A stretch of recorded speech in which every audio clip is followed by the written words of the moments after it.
na hindi ka mabuting tao, na hindi ka karapat-dapat sa kung ano mga nakukuha mo ngayon, that should never defeat you.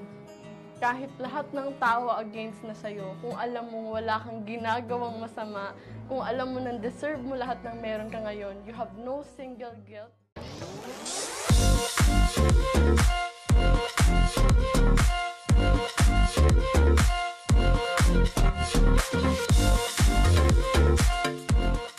I am one of the most bashed candidates here in the Miss Universe Philippines, but that is my strength. Because the more that people pull me down, I'm a living testament that to all the dreamers out there who have these challenges that they can't just thrive, but they can win the crown because of their heart and passion. Ayon nga sa mga netizens na ang journey noon ni Kirsten Daniel Kisses de la Vin nang sumali ito sa Miss Universe Philippines 2021 ay halos walang pinagkaiba sa tinatahak na journey ngayon ni Herly Nicole Budol sa pageant world bilang binibini number 8 sa Binibining Pilipinas 2022.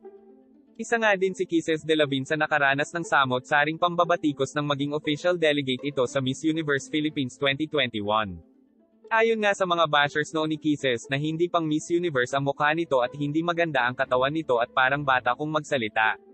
Iilan nga lamang iyan sa mga natatanggap ni Kisses araw-araw na komento mula sa mga taong hindi naniniwala na kakayanin niyang lumaban. Pero lumaban pa din si Kisses de la Vin hanggang dulo para sa mga fans and supporters niya. At natapos na ang journey ni Kisses bilang top 10 sa Miss Universe Philippines 2021. Narito nga ang mensahe ni Kisses de la Vin para sa mga bashers and haters niya. All I want to say to you is that I'm strong. You can't bring me down. Kasi I'm not guilty of anything. Wala akong ginawang masama. Kaya instead of standing up for myself, sige na lang, bahala na kayo dyan. Basta ako, I'm doing all my best. I hope you apply that to yourself. Do your best also in your life. So, well, thank you na you're watching me. Nasa ko yung speech ni Taylor Swift about her bashers. And I realized na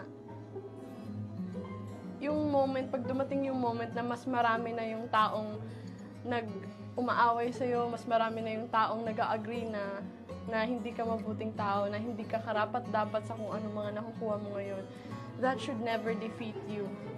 Kahit lahat ng tao against na sa'yo, kung alam mong wala kang ginagawang masama, kung alam mo nang deserve mo lahat ng meron ka ngayon, you have no single guilt because you didn't do anything wrong. I did everything that I can to do everything that I have right now without stepping on other people.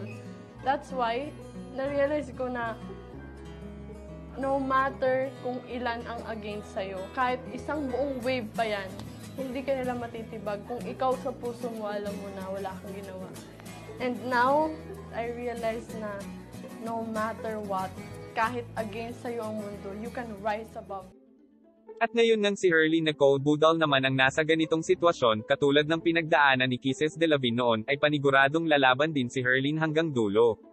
Hindi lamang para sa sarili at pamilya niya, kundi para na din sa mga taong todo ang ipinapakitang suporta at pagmamahal sa kanya.